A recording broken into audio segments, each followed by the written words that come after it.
વડોદરાના ઘોરવા ઇન્ડસ્ટ્રીયલ પાર્કમાં આવેલી એક્યુસ્ટેટ રિસર્ચ લેબોરેટરીમાં મહાનગરપાલિકાની ખોરાક શાખાએ તપાસ હાથ ધરવામાં આવી હતી અને માનવ પરીક્ષણ માટે આવતી વ્યક્તિઓને હલકી ગુણવત્તાવાળો ખોરાક આપવામાં આવતી હોવાના આક્ષેપ બાદ ખોરાક શાખાની ટીમ તાત્કાલિક ઘટના સ્થળ પર પહોંચી હતી અને 5 નમૂનાઓ જપ્ત કરીને લેબમાં તપાસ માટે મોકલ્યા હતા। હવે કાર્યવાહીની યોગ્યતા અને પારદર્શિતા અંગે ચર્ચા જાગી છે।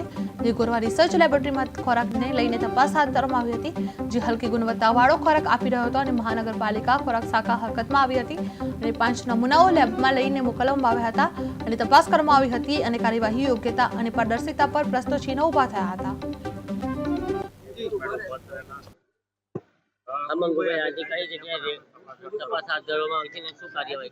ડેઝિગ્નેટેડ ઓફિસર સાહેબની ફરિયાદના આધારે એક્યુટેટ રિસર્ચ લેબોરેટરી ગોરવા બીઆઈડીસીમાં આવેલ છે।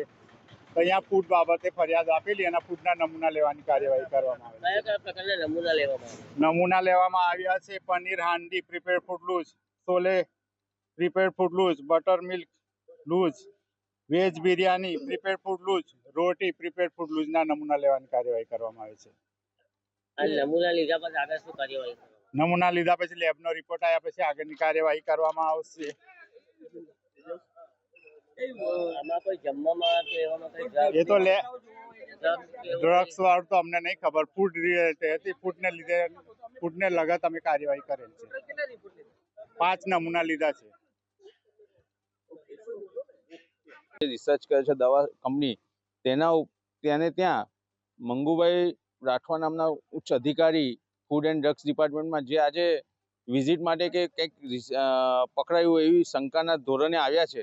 ત્યારે અમે આજે સૂત્રોના માહિતી મુજબ જ્યારે માહિતી મળી કે અહીંયા કંઈક ફૂડ એન્ડ ડ્રગ્સમાં રેડ પડી છે, ત્યારે અમે અહીંયા પહોંચ્યા, પણ સંપૂર્ણ રીતે બંધ છે। સવારના 11 વાગે ઉચ્ચ અધિકારી અહીંયા આવ્યા છે અને અત્યાર સુધી પણ ઉચ્ચ અધિકારીનો સંપર્ક કરવાનો પ્રયત્ન કર્યો, પણ કોઈ પણ જાતનો રિપ્લાય નથી મળ્યો। મીડિયાના મિત્રોએ પણ એનો સંપર્ક કરવાનો અધિકારીને જાણવા માટે કે શેના રિલેટેડ છે તેવો પ્રયત્ન કર્યો, પણ કોઈ પણ જાતની માહિતી મળી નથી। આ કંપની હ્યુમન બોડી એટલે માનવો ઉપર રિસર્ચ કરે છે, જેમાં અત્યારે પણ અમને મળતી માહિતી મુજબ 40 થી 44 જેટલા યુવાનો વ્યક્તિઓ એના ઉપર બોડીમાં રિસર્ચ કરવાનું કામગીરી ચાલુ છે।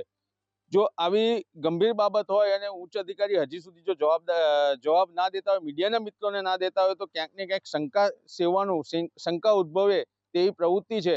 એટલે અમે મીડિયાના માધ્યમથી ફૂડ એન્ડ ડ્રગ્સ ડિપાર્ટમેન્ટના અધિકારીઓને જાણકારી દેવા માંગીએ છીએ કે તમે આવી રીતે છુપાવીને કામ કરવાને બદલે મીડિયાના મિત્રોને સાથે રાખી અને સંપૂર્ણપણે જો ગેરરીતિ હોય તો ગેરરીતિ અને સાચું હોય તો નિર્દોષ હશે તો એને કોઈ પણ જાતનું કોઈ પ્રોબ્લેમ બીવાની જરૂર નથી, પણ આવી 3-3, 4-4 કલાકની જો